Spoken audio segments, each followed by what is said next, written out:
গতকালই তফসিল ঘোষণা হয়ে গেল। ৬ বছর পর ডাকসু নির্বাচন আপনারা পাচ্ছেন। তফসিল ঘোষণার পরবর্তী পরিস্থিতিতে আমরা ক্যাম্পাসে একটু ভিন্ন রকম দেখতে পাই। এবারের পরিস্থিতি আসলে কিরকম দেখতে পাচ্ছেন এখন পর্যন্ত? খুব কম সময় যদিও, গতকাল থেকে আজ পর্যন্ত, তারপরে এখন পর্যন্ত কেমন পরিস্থিতি দেখছেন এবং কেমন পরিস্থিতি থাকতে পারে বলে আপনি প্রত্যাশা করছেন? আসসালামু আলাইকুম, ধন্যবাদ আমাকে এখানে আমন্ত্রণ জানানোর জন্য। দর্শকবৃন্দকেও ধন্যবাদ। প্রথমত খুশির খবর যে ৬ বছর পরে একটা ডাকসুর তফসিল আমরা অন্তত পেলাম। কিন্তু সব পরিবেশগত যে অবস্থা, কালকে সারাদিনই আমি ক্যাম্পাসে ছিলাম। আমার কাছে আসলে খুব একটা অপরিবর্তিত পরিস্থিতি, কিংবা আপনি শুরুতেই যে বললেন যে একটা ঈদের মতো পরিস্থিতি থাকবে, একটা আনন্দমুখর পরিস্থিতি থাকবে, সেরকম কোনো পরিস্থিতি আসলে আমার চোখে পড়েনি। কয়েকজন মনে হচ্ছে যে অনেকটা স্টেজড একটা আনন্দ মানুষের মধ্যে ছিল। কিন্তু হ্যাঁ, একটা কি বলবো, হাত ছেড়ে সবাই একটা নিঃশ্বাস ফেলেছে যে না, একটা কিছু তো এগোলো।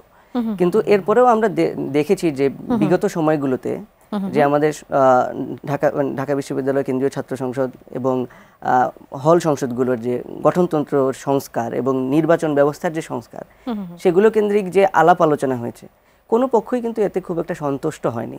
এবং শেষমেশ কি কারণে, কিভাবে এবং কিসের ভিত্তিতে এসব সিদ্ধান্ত নেওয়া হলো, যেসব সংস্কার করা হলো, সেটা কিন্তু আপনাদের সামনে যেভাবে আসেনি, তেমনি ছাত্র সংগঠনগুলোর যে স্টেক হোল্ডাররা আছেন, যারা আলোচনায় অংশগ্রহণ করেছেন, তাদের কাছেও খুব একটা পরিষ্কার হয়নি। আমরা দেখেছি যে জাতীয় পর্যায়ে জাতীয় ঐকমত্য কমিশনে সবার সামনে এবং খুবই বিস্তারিতভাবে কিন্তু সকল সংস্কারের কথা আলোচনা হয়েছে, কিন্তু সেরকম কোনো আলোচনা কিন্তু আমরা এই যে ডাকসুকে কেন্দ্র করে দেখতে পাইনি। আপনারা দেখবেন যে বিগত সময়েও একটা তালিকা দেওয়া হয়েছে যে 22টি মিটিং ডাকসু কেন্দ্রিক করা হয়েছে, কিন্তু আমরা হিসেব মিলিয়ে দেখলাম যে এর প্রায় বেশিরভাগই, প্রায় 18টারও বেশি মনে হয়, অন্য ইস্যুতে আলোচনা হয়েছে। সেখানে ডাকসুর একটু আধটু আলাপ হয়েছে। আপনারা যে মিটিংটা প্রত্যাশা করেছেন সেই মিটিংটা আসলে হয়নি? জি অবশ্যই, আমরা যেভাবে বিস্তারিত আলাপের আশা করেছিলাম এবং যেভাবে বিস্তারিত আমরা আসলে সংস্কারের প্রস্তাবনাগুলো দিয়েছিলাম, সেরকম কোনো আলাপ আলোচনা হয়নি।